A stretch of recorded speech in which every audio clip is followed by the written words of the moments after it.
जब भी कोई स्टूडेंट ना पढ़ने के लिए बैठता है ना, तो पढ़ते पढ़ते पढ़ते पढ़ते मन में कुछ अजीब अजीब ख्याल आ जाता है और ध्यान भटक जाता है। किसी रोड साइड में उसका दरवाजा है, अगर दरवाजे पर पढ़ रहा, सामने से कोई गाड़ी निकला, या फिर दिन में पढ़ रहे हैं दोपहर के टाइम या फिर सुबह के टाइम, चाहे शाम के वक्त, अगर कोई बगल से गुजरा लाल पियर हरा ब्लू, तो क्या आ जाएगा, किताब को छोड़ के उस पर ध्यान चला जाता है, ध्यान भटक जाता है।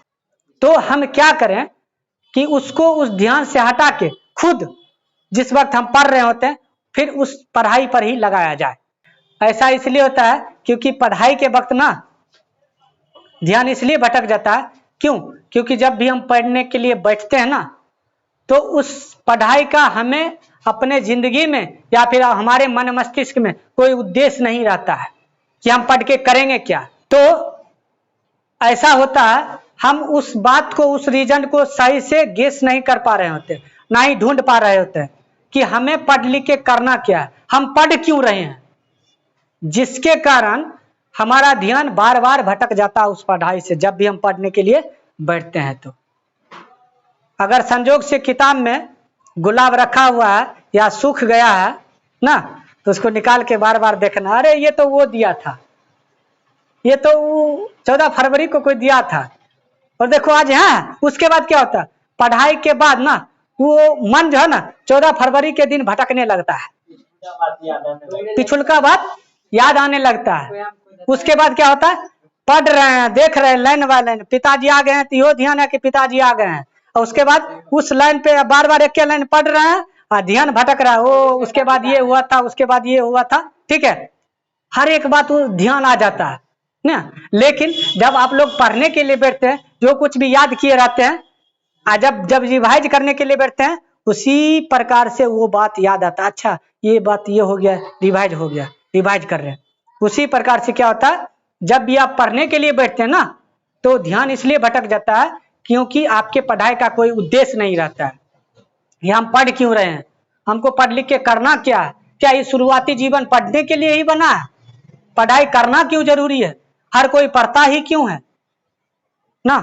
सबको उसके पेरेंट्स शुरुआती दौर में पढ़ाई के लिए ही फोर्स क्यों करते हैं, कोई दूसरा काम के लिए क्यों ना फोर्स करते हैं। तो कहीं ना कहीं तो समझना पड़ेगा और उस बच्चे को सोचना पड़ेगा, कहीं ना कहीं पढ़ाई का हमारे जीवन में बहुत बड़ा महत्व है, इसलिए हमको पढ़ना चाहिए, थोड़ा ढंग से पढ़ना चाहिए। जब थोड़ा ढंग से पढ़ लेंगे तो उस पढ़ाई का महत्व भी हमें पता चल जाएगा। ये हर एक बात आपको ध्यान में रखना पड़ेगा, तब क्या होगा, आपका जो मन भटक रहा था ज्यादा, वो भटकेगा कम, लेकिन बाबू भटकेगा जरूर, ये गारंटीड है। थोड़ा बहुत भटकेगा लेकिन उतना मात्रा में नहीं भटकेगा, जितना मात्रा में आपका काम बन जाएगा उतना नहीं भटकेगा। तो किसी भी काम में कोई भी मूवमेंट है आपके पास, वो कोई काम भी हो सकता है, चाहे पढ़ाई का हो, चाहे कोई काम हो, चाहे ऑफिशियल, चाहे कुछ भी हो ना, बगल में कुछ भी हरकत होगा बाबू ना, तो आपका ध्यान भटकेगा।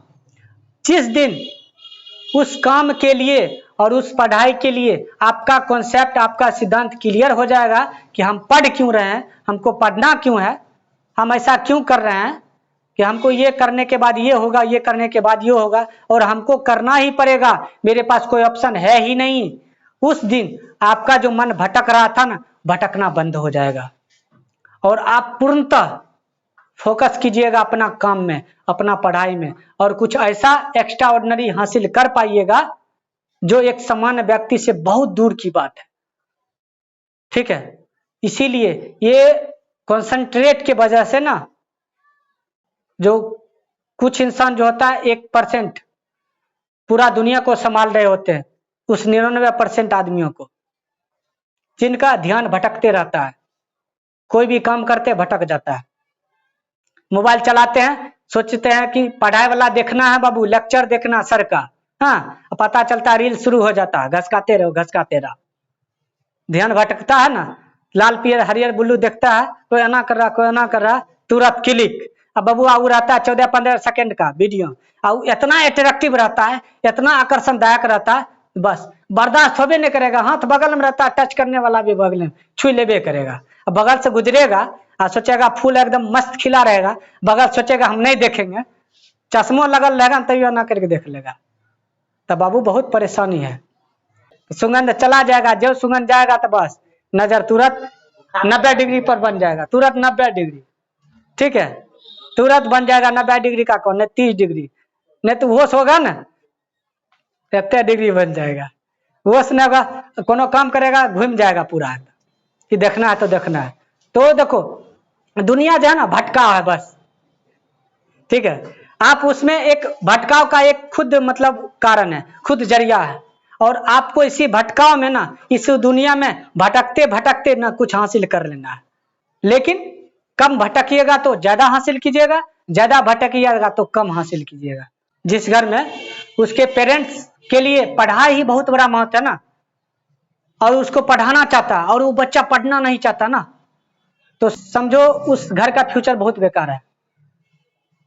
वो पेरेंट्स ना अपना खुद सपना जो है ना पूरा नहीं किया, और वो सोचता मेरा सपना मेरा बेटा पूरा करे, मेरी बेटी पूरा करे, इसलिए वो उसको क्या करना चाहता है, पढ़ाना चाहता है। लेकिन जिस दिन वो पेरेंट्स उस बच्चे को ये बात बोल देगा ना, उस दिन ना उस बच्चा का जो मन नहीं लग रहा पढ़ने में, पढ़ना लगना शुरू हो जाएगा। क्यों? क्या कि उनको एक रीजन मिल गया कि नहीं मेरे पापा के लिए कुछ करना है, क्या कि इसी के वजह से हम कुछ है, और साथ में ही अपना भी शौक पूरा करना है। तो ये भी वजह हो जाएगा।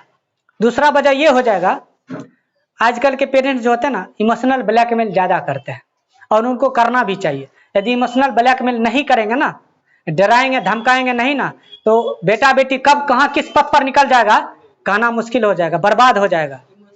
और उसका माता पिता समझा रहा है देख हम पूरा आपको आजादी दिए, क्यों कि कुछ करने के लिए, आजादी का फायदा मत आप उठाइएगा, नहीं तो मेरा बेइज्जती होगा। और उस वक्त इतना बात बोल के उनकी आंखों से आंसू बह जाता है, और ये आंसू जो है ना नेचुरली होता है, क्या कि इज्जत से सबका डर लगता है। कल के डेट में आप भी पेरेंट्स बनिएगा तो आपको भी इज्जत का डर होगा कि मेरा बेटा बेटी कुछ ऐसा कर देगा तो हमको भी, तो उस तरह से समझना पड़ेगा, उस फील को समझना पड़ेगा। ये जो होता ना, अब उसके बाद पेरेंट्स आपके साथ करेंगे इमोशनल ब्लैकमेल, क्या कि देखो ऐसे में ये होता है, वैसे में ये होता है। पर्व त्योहार में अगर कुछ कपड़ा खरीदना है तो बोलना हम पापा जी हमको कपड़ा खरीद दीजिएगा। ठीक है, अगर अक्सर पेरेंट्स खरीद देते हैं जब कोई खुल के बोलता है, क्या कि उनका भी शौक रहता है कि मेरा बेटा हमसे कुछ बात करे, हमसे कुछ मांगे, हम देने के लिए हमेशा तैयार है। लेकिन कुछ पेरेंट्स जो होते हैं ना तोड़ मरोड़ के अपने पास रखेंगे, काहेल देंगे इसको, अपने एकदम यश करेंगे, मौज करेंगे।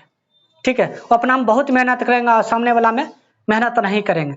हमारा कुछ उत्तरदायित्व भी है, हमारा कुछ जिम्मेवारी भी है, किसके प्रति, अपना पुत्र और पुत्रियां के प्रति, अपना फैमिली के प्रति। तब उसको समझ में आएगा। उसके बाद आपके लिए उनके नजर में और उनके लिए आपके नजर में सम्मान बढ़ जाएगा, और उसके बाद आपका काम जो मांगेगा सो मिलेगा।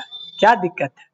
उसको भी लगता है ना हम मेरे पास ज्यादा है ना, समझो उसके पास बहुत ही कम है। जब भी शरीर में दर्द करता है ना तो दिमाग एकदम चलते रहता है, दर्द क्यों कर रहा है, क्या वजह है, क्या रीजन है, इसके पीछे कुछ वजह भी है।